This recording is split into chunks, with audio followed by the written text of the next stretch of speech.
Bismillahirrohmanirrohim. Assalamualaikum warahmatullahi wabarakatuh. Alhamdulillah, hari ini kita masih diberikan kesehatan oleh Allah Subhanahu wa Ta'ala untuk memulai aktivitas dengan semangat. Untuk kali ini kita akan lanjut pembahasan kita tentang kisah Utsman bin Affan. Selamat mendengar. Utsman bin Affan, sekitar 574-656, adalah sahabat Nabi Muhammad SAW yang merupakan Khulafaur Rasyidin yang ketiga. Nama lengkap beliau adalah Utsman bin Affan al-Amawi al-Quraisy, berasal dari Bani Umayyah. Lahir pada tahun ke-6 tahun Gajah. Kira-kira 5 tahun lebih muda dari Rasulullah SAW. Nama panggilannya Abu Abdullah dan gelarnya Dzunurain, yang punya 2 cahaya. Sebab digelari Dzunurain karena Rasulullah menikahkan 2 putrinya untuk Utsman, Ruqayyah dan Ummu Kultsum. Ketika Ummu Kultsum wafat, Rasulullah berkata, "Sekiranya kami punya anak perempuan yang ketiga, niscaya aku nikahkan denganmu." Dari pernikahannya dengan Ruqayyah lahirlah anak laki-laki. Tapi tidak sampai besar anaknya meninggal ketika berumur 6 tahun pada tahun 4 Hijriah. Menikahi 8 wanita, 4 diantaranya meninggal yaitu Fahriyah, Ummul Banin, Ramlah dan Nailah. Dari perkawinannya lahirlah 9 anak laki-laki: Abdullah al-Akbar, Abdullah al-Asgar, Amru, Umar, Khalid, Al-Walid, Sa'idi dan Abdul Muluk. Dan 8 anak perempuan. Nama ibu beliau adalah Arwa binti Quris bin Rabi'ah. Beliau masuk Islam atas ajakan Abu Bakar, yaitu sesudah Islamnya Ali bin Abi Thalib dan Zaid bin Haristah. Beliau adalah salah satu sahabat besar dan utama Nabi Muhammad SAW, serta termasuk pula golongan as-sabiqun al-awwalin, yaitu orang-orang yang terdahulu Islam dan beriman. Utsman adalah seorang yang saudagar yang kaya tetapi dermawan. Beliau adalah seorang pedagang kain yang kaya raya. Kekayaan ini beliau belanjakan guna mendapatkan keridaan Allah, yaitu untuk pembangunan umat dan ketinggian Islam. Beliau memiliki kekayaan ternak lebih banyak daripada orang Arab lainnya. Ketika kaum kafir Quraisy melakukan penyiksaan terhadap umat Islam, maka Utsman bin Affan diperintahkan untuk berhijrah ke Habsyah, Abisinia, Ethiopia. Ikut juga bersama beliau sahabat Abu Hudzaifah, Zubair bin Awam, Abdurrahman bin Auf dan lain-lain. Setelah itu datang pula perintah Nabi SAW supaya beliau hijrah ke Madinah. Maka dengan tidak berpikir panjang lagi beliau tinggalkan harta kekayaan, usaha dagang dan rumah tangga guna memenuhi panggilan Allah dan Rasul-Nya.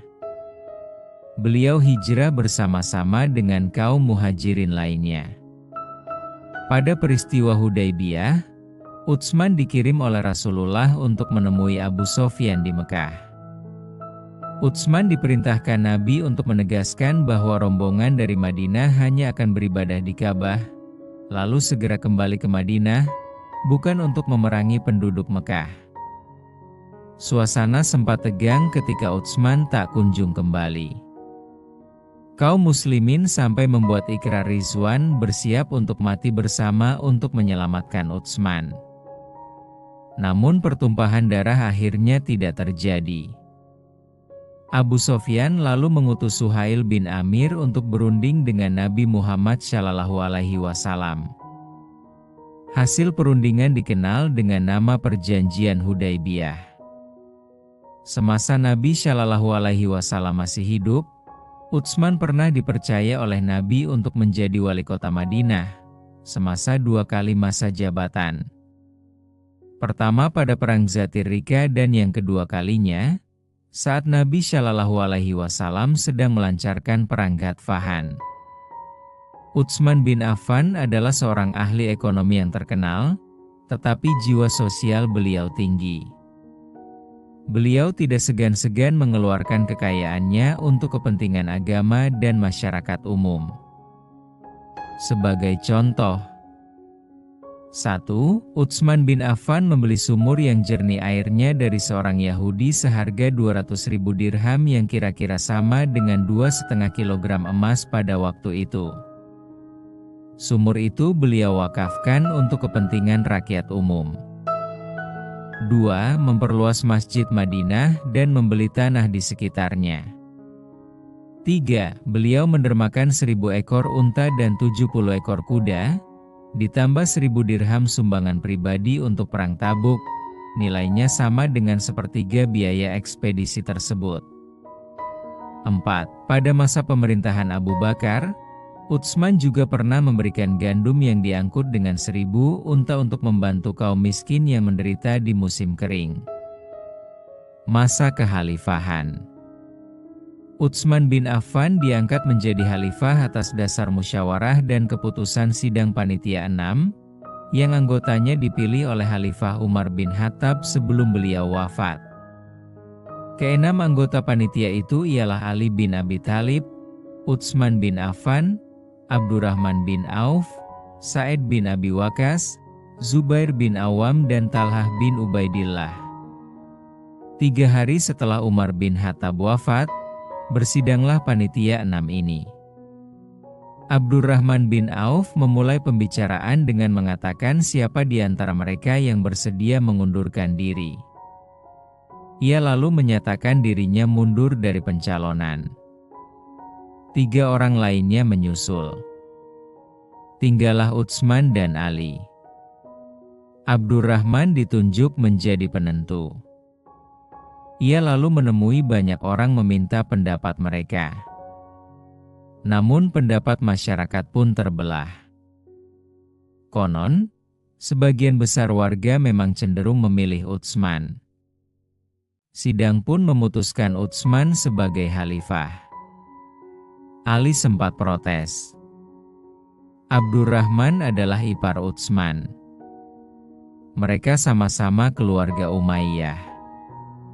Sedangkan Ali, sebagaimana Muhammad, adalah keluarga Hashim.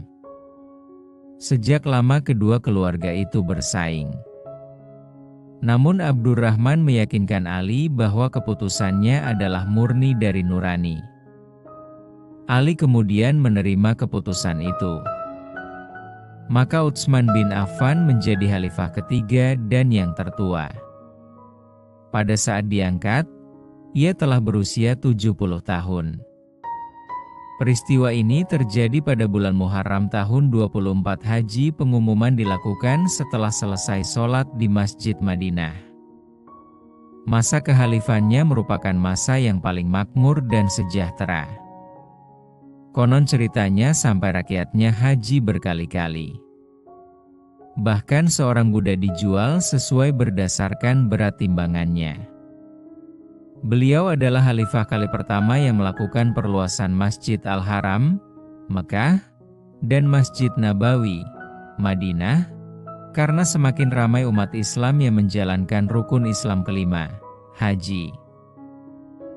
Beliau mencetuskan ide polisi keamanan bagi rakyatnya, membuat bangunan khusus untuk mahkamah dan mengadili perkara.